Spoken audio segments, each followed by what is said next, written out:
My husband posted, "Finally leaving my controlling wife for my soulmate." I liked the post, then I canceled his company credit cards and changed the business locks. His soulmate ghosted him the moment the money stopped. I, 38 female, saw the post while sitting in my home office at 9:30 p.m. on a Thursday. I was reviewing our quarterly projections for my CRM software startup when the notification popped up. My husband, Colton, 35, had just announced to all 650 of his followers that he was leaving me for his soulmate, Zara. The post was a masterpiece of delusion. After years of being diminished and controlled, I'm finally choosing authentic love over financial security. Zara sees the real me, the visionary leader behind our company's growth, not just the glorified assistant my wife pretends I am. Time to reclaim my power. New beginnings. Hush, true love. Hush, know your worth. The comments were already flooding in, his CrossFit buddies congratulating him on his courage. His brother Preston calling me a typical emasculating career woman who couldn't handle a strong man. I read it twice, then I liked it. Colton texted me 45 seconds later. "Did you seriously just like my post about leaving you?" "Yeah, good for you. When are you moving out?" "That's it? No begging? No asking me to reconsider?" "Nope. You made your choice. I respect it." He started typing and stopping for about 7 minutes. Finally, "I'll be getting my stuff tomorrow. I deserve half the business." BW, I didn't respond. Instead, I pulled up our corporate systems. Here's what Colton didn't understand. Winter's Technology Solutions was mine. Started it 9 years ago, 3 years before we even met. He came on as COO after we married, a title I gave him so he'd feel important. He handled HR complaints and ordered office supplies. I managed the clients, the product development, the actual revenue-generating work that kept us afloat. But I'd been generous, gave him corporate credit cards, access to the office, even let him hire his wellness consultant, Zara, 6 months ago for our employee wellness program. Funny how that worked out. Our CRM platform managed customer relationships for mid-size companies, pulling in $2.1 million annually. Colton's contribution? Making sure we had enough coffee pods and scheduling team-building activities. Revolutionary stuff. By 11 p.m., I'd revoked his access cards, changed all passwords to our systems, removed him from payroll effective immediately, called our building security about changing access codes, scheduled for 7 a.m., emailed our key clients about organizational restructuring without mentioning him, backed up everything on our servers, and documented his termination through proper HR channels. Then I went to bed and slept like a baby. Woke up to 47 texts. The first 15 were variations of "WTF, my card declined." The rest were increasingly unhinged voice-to-text messages about how I was financially abusing him and stealing his company. The best one, "Zara says this is illegal. You can't just cut off my income stream." Your income stream. Interesting perspective for someone who hadn't brought in a single client in 6 years. The entitlement escalated faster than I expected. Day 1, Colton showed up at the office with Zara and a moving truck. The new access codes were already installed. He spent 25 minutes trying his old keycard while I sat inside doing actual work. Finally called building security when he started pounding on the glass doors. "This is my office!" he screamed at the security guard. "Sir, you're not on the building lease, only Ms. Winters." "I'm Mr. Winters." "According to your post, not for long," I called out through the door. Zara tried to look supportive, hard to do when you're 5'4" and wearing athleisure to what should be a business meeting. "You need to let him get his things," she said. "His things are in boxes in the lobby. Everything else belongs to the company." Colton grabbed the boxes and threw them back at the door. "I don't want my things! I want my company!" Building security escorted them out. Day 2, he tried to contact our biggest client directly, telling them he was starting his own consultancy and they should come with him since he was the strategic mind behind their digital transformation. The client called me confused. "Hey, didn't Colton just post about leaving you? Why is he saying he runs your company? Midlife crisis, I think. I'd appreciate if you didn't engage. No worries. To be honest, we always wondered what he actually did. You're the one who built our entire system. That conversation was illuminating. Turned out several clients had similar thoughts, but were too polite to mention it. They dealt with me for all technical decisions, contract negotiations, and strategic planning. Colton's role was largely invisible because there wasn't much substance to it. Day 3. This morning, I got a call from our business banker. Ms. Winters, someone tried to access your business accounts in person, said he was your husband and needed emergency operational funds. We didn't provide any information, but thought you should know. Thanks for the heads up. Also, he tried to apply for a business line of credit using your company's EIN. We flagged it as potential fraud. This afternoon, Colton sent me an itemized invoice. I'm not kidding, he actually billed me. 6 years of operations management, $360,000 strategic consulting, $120,000. Business development, $85,000. Lost future earnings, $285,000. Total, $850,000. I replied with my own invoice. Office space. He never paid rent for, $84,000 market rate, x 6 years. Salary, he received while contributing minimal value, $210,000. Company credit card personal charges, $52,180. Money paid to his wellness consultant girlfriend, $18,000 total, $364,180. Actually, you owe me $485,020. I'll take a check. He blocked my number. But the real comedy started when Zara realized the money tree was dead. Zara started showing her true colors fast. According to Colton's Instagram, yeah, he didn't block me there. Forgot I follow him from the company account. They were staying at her studio apartment. The aesthetic downgrade from our house to her place was dramatic. He went from posting from our renovated kitchen to taking selfies in front of her meditation corner. But he kept up the facade. Love doesn't need luxury, just two souls connecting authentically. Sure, Colton, that's why you're holding gas station coffee instead of your usual $7 oat milk macchiato. Then, I got an unexpected call from Miranda, who runs the tech consulting firm next door to my office. Your husband just came in here asking if we're hiring. Said he's a seasoned operations executive with years of experience. What did you tell him? Asked for his portfolio of actual deliverables. He showed me our wellness program overview and a staff satisfaction survey. I told him we'd call him. You're not going to, are you? Hell no! But get this, his girlfriend was with him. She pulled me aside and asked if I knew anyone who needed a corporate wellness strategist. Showed me her certificate from some online course she took last month. The job hunt wasn't going well for the power couple. Miranda's rejection was just the beginning. Over the next few days, I heard from other business owners in our network. Word travels fast in the tech community, especially when someone's professional competence comes under scrutiny. Meanwhile, I was getting calls from vendors. Apparently, Colton had been promising them future contracts once he transitioned to CEO. A printing company called asking about the 2,000 business cards he ordered with Colton Winters, Chief Executive Officer, on them. Send him the bill, I said. He's not associated with this company. But he said you'd handle payment when the transition finalized next month. Did he give you a purchase order, written authorization, company credit card? No, he said he'd handle payment when he officially took over. Then that's between you and him. The printer was not happy. Neither were the 4 other vendors he'd made similar promises to. Turns out, Colton had been busy these past months, painting himself as the heir apparent to my company. The delusion ran deeper than I'd realized. Day 5, Colton tried a new strategy. He filed for spousal support, claiming I'd forced him to abandon his executive career trajectory to work for below-market compensation at my company. My lawyer actually laughed. He's been drawing $35,000 annually plus benefits. I have all the pay stubs.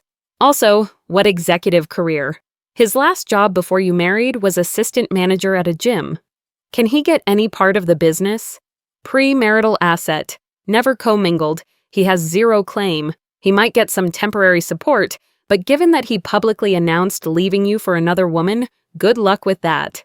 What about his claims of being undercompensated? For what? Office supply ordering? The man has no measurable KPIs, no client relationships, no revenue generation history. This is going to be easy. Day 6. The real entertainment began. Zara's ex-roommate reached out to me on LinkedIn. Hey, weird question, but is your soon-to-be ex with Zara Fletcher? Unfortunately. Why? LOL, good luck to him. She still owes me $2,400 rent.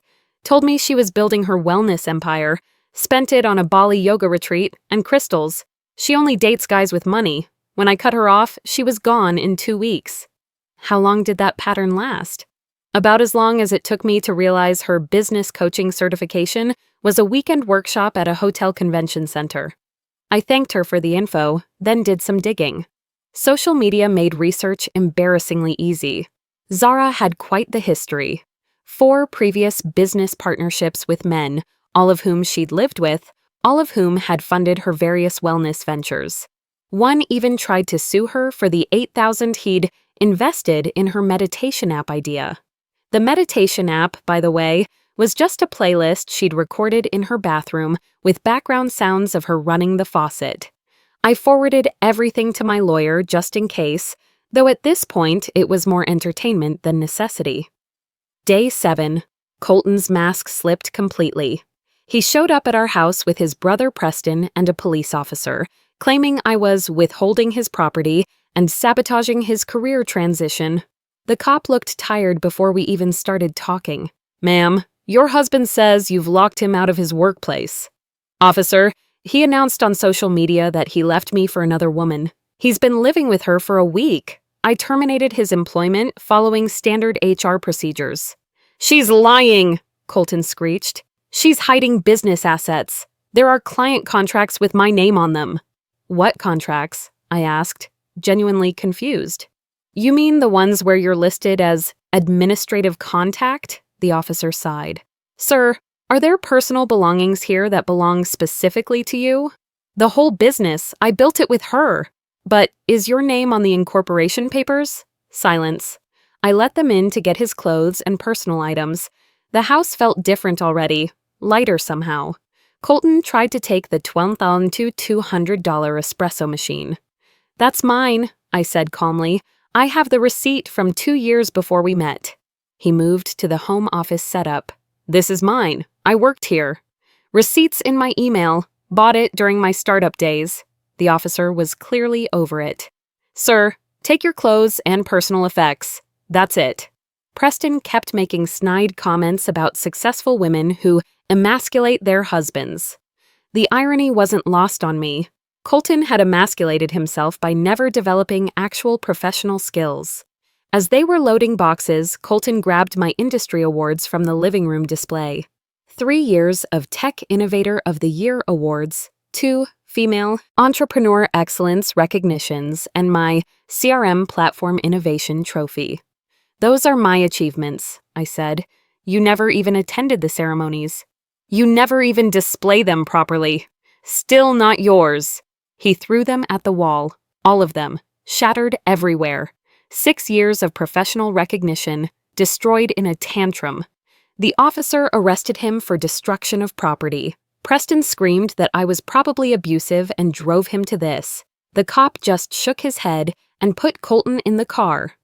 Ma'am, you might want to document this damage for insurance purposes, the officer suggested, and maybe consider a restraining order. Standing in my living room, looking at the scattered pieces of my awards, I felt something shift. This wasn't just about a cheating husband anymore. This was about someone trying to destroy the tangible proof of my professional worth because he'd never earned any of his own. I swept up the pieces and took photos. Then I called my lawyer. Colton got out on bail. Zara didn't pay it. His parents did. He immediately went back on social media with a new narrative. I was an abusive narcissist who'd trapped him in a financial prison while stealing credit for his innovations. But here's where Zara really showed her cards. I got a DM from someone named Taylor. She sent me screenshots of Zara on dating apps. Dating profile said, wellness entrepreneur seeking abundant partner who values growth and spiritual alignment. The woman was actively dating while living with Colton, but it gets better. My friend Jessica works at the upscale restaurant where Zara took her app date, recognized her from Colton's Instagram. Girl, it was painful. She tried to pay with a credit card that got declined twice. The guy ended up paying. Then she pitched him on investing in her revolutionary wellness platform. Did he invest? He left before appetizers arrived. But here's the kicker. She asked the waiter if they were hiring, said she had extensive hospitality experience. Did they hire her? Jessica laughed so hard she snorted. The waiter asked for her resume. She pulled up her Instagram and started showing him her yoga poses. Meanwhile, Colton was spinning out. He'd applied to 15 companies, 0 callbacks. Turns out, I helped my wife sometimes isn't a strong resume builder. His LinkedIn showed increasingly desperate posts about seeking new opportunities to leverage my executive operations expertise. The comments were brutal, former colleagues asking what specific operations he'd managed. Current industry contacts noting they'd only ever dealt with me. One particularly savage comment from a client. "Weren't you the guy who kept asking us about sandwich preferences for meetings?" He started a GoFundMe claiming I'd financially destroyed him. It raised $73 from his mom and $25 from Preston. The fundraising description was a masterpiece of victimhood. After years of building a successful technology company with my wife, I'm now homeless and jobless because I chose love over money. Please help me get back on my feet. I screenshot it and sent it to my lawyer. Within an hour, he'd sent a cease and desist for defamation. The GoFundMe was taken down by evening. Then came the Monday morning surprise. I arrived at my office to find Colton had set up a card table in the building's lobby with a sign, "Colton Winters Consulting, the strategic vision behind Winters Tech." He was actually trying to intercept my clients as they came in. Building security was already on it, but I let him stay for a bit. Watched him pitch to one of my biggest clients who was coming for a quarterly review meeting. "You know I was the strategic architect, right? She just handled the technical execution." My client looked at him, then at me, then back at him. "Didn't you handle our office catering orders?" "That was operational oversight of client experience optimization. You asked us 3 times if we wanted turkey or ham sandwiches, then ordered pizza anyway." Pizza represented a paradigm shift toward inclusive dining solutions. My client walked past him like he didn't exist. Security finally escorted Colton out when he started yelling that everyone was brainwashed by successful woman syndrome. That afternoon, I got a call from Zara. First time she'd contacted me directly. "Hey, we need to talk." "No, we don't." "Look, Colton's going through a tough time. Maybe you could help him out, like a severance package or something." "Why would I do that?" "Because you loved him once." "Is this really about him, or is this about your rent being due?" Long pause. "He said he was getting half the business." "He lied." "He said he had executive experience." "He lied." "He said his salary was way below market rate because you were controlling the finances." "Zara, my dear, he lied about everything. You thought you were getting a sugar daddy. You got a dependent, now you're both dependents." "That's harsh." "Reality often is. How much has he cost you so far?" Another pause. "He said he just needed time to transition his client base." "What client base? The man couldn't sell water in a desert." "He showed me testimonials." "From whom? The coffee supplier? The janitor?" I could hear her breathing getting faster. The pieces were finally clicking. "Look," she said, "maybe we could work something out. I have business ideas. Wellness is a growing market." "Let me stop you right there. I've seen your business plan. It's a vision board with glitter." "You don't understand the wellness industry." "I understand profit margins. I understand customer acquisition costs. I understand market research. Your revolutionary platform is a Google form and a meditation timer." She hung up. That night, Colton posted a long rant about how successful women intimidate men out of their rightful leadership roles. Tagged me, tagged my company, tagged several business publications. My lawyer sent him a cease and desist within an hour. But the real unraveling started the next day.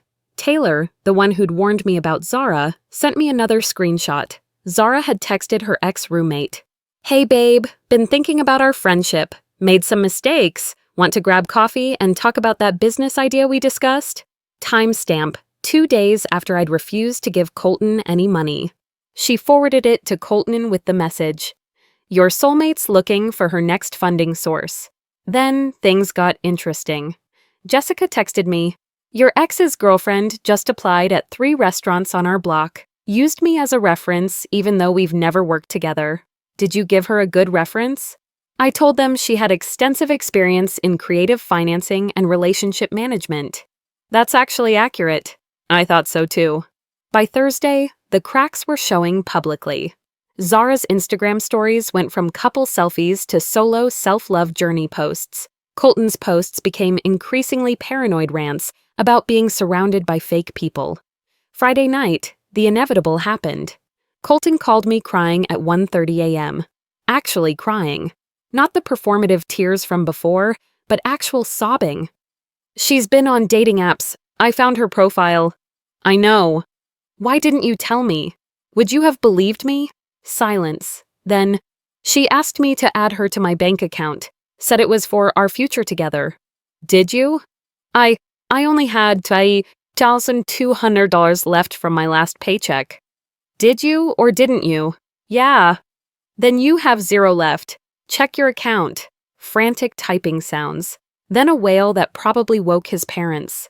"How did you know this would happen?" "Because that's what Zara does. Her ex-roommate told me everything. You picked a con artist to leave me for. Congratulations." "Can you?" "No. You didn't even let me ask." "You were going to ask for money.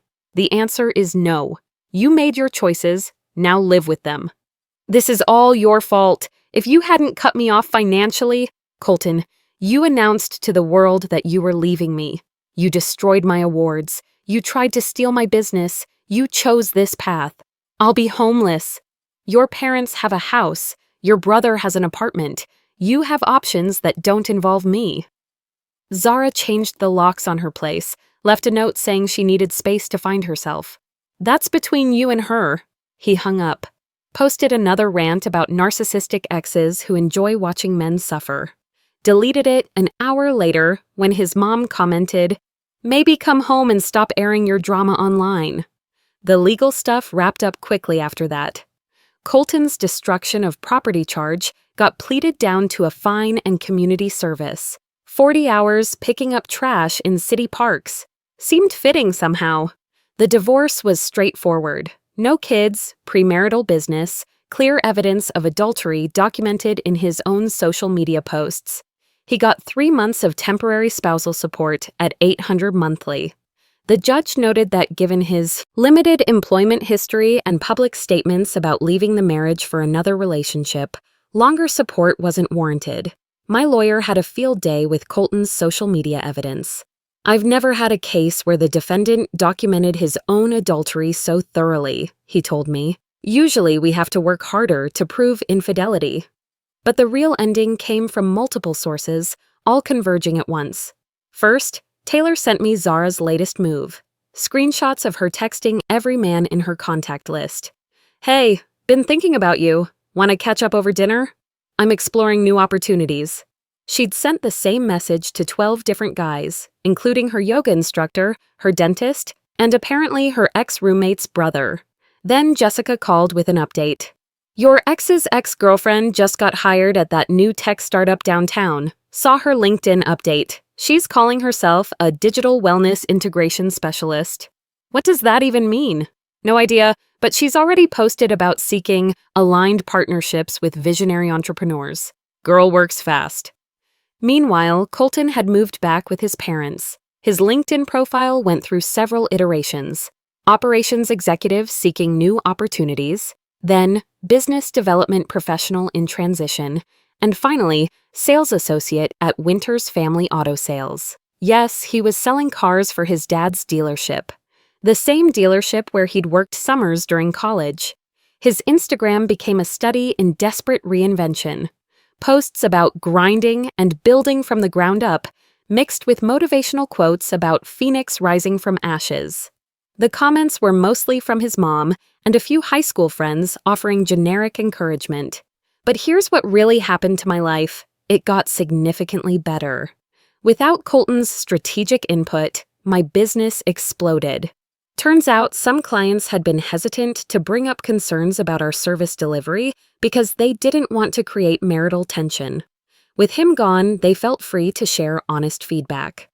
3 clients immediately expanded their contracts. 2 referred new businesses. 1 admitted they'd been considering switching providers because they couldn't figure out what value Colton added to our meetings.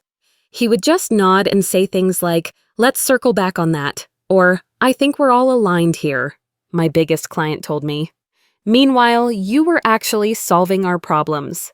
I hired Rebecca, an actual operations manager with 8 years of experience at a Fortune 500 company. The difference was immediate. She streamlined our process, identified cost savings I'd missed, and implemented client success metrics that boosted our retention rate by 23%. Rebecca was everything Colton had pretended to be: analytical, process-oriented, and genuinely invested in operational excellence. She also had her own apartment, her own car, and her own professional goals that didn't involve leeching off my success. 6 months later, I was featured in Tech Industry Weekly for Bootstrap Entrepreneur of the Year. The article highlighted how my CRM platform had grown by 40% in revenue over the past year. They wanted to interview my executive team. "It's just me and my operations manager now," I told them. Turns out smaller teams can be more efficient when everyone actually contributes. The article ran without mentioning Colton at all, because there was nothing to mention. I started dating someone I met at an industry conference, Daniel, who owns a cybersecurity firm with 25 employees. He has his own success, his own challenges, his own financial independence. Our conversations revolve around mutual respect, shared interests, and collaborative problem-solving. The contrast with my marriage was stark. Daniel celebrates my achievements instead of trying to claim credit for them. When I won another industry award, he took photos at the ceremony instead of sulking about not being mentioned in my acceptance speech. "You know what's refreshing?" he said over dinner one night. "Dating someone who actually built something." I replaced those destroyed awards with newer ones. Turns out, my professional reputation had only grown stronger. 3 more industry recognitions, 2 speaking engagements, and an invitation to judge a startup competition. Last week, something weird happened. I got a LinkedIn connection request from Colton. His profile now says, "Automotive sales professional with executive leadership background." Under experience, he'd listed Chief Operating Officer, Winters Technology Solutions, 2019-2024. I screenshot it and sent it to my lawyer. He replied with crying, laughing emojis. Then I reported the profile for false information and blocked him. Life's good now. Quiet, productive, drama-free. My business is thriving with clients who respect my expertise. I'm dating someone who has his own accomplishments and doesn't need mine to feel important. My home office is peaceful without someone constantly interrupting to share strategic insights about ordering better coffee. To anyone dealing with a partner who thinks they deserve credit for something they didn't build, document everything. Don't engage with the drama. Let them spiral while you focus on what you actually control. And remember, when someone shows you who they really are by publicly leaving you for someone else, believe them. Let them go. They're doing you a favor. Oh, and Colton, since I know you still check my LinkedIn from fake profiles, Zara's new boyfriend just posted vacation photos from Cabo. Looks like she finally found her meal ticket. Wasn't you, though.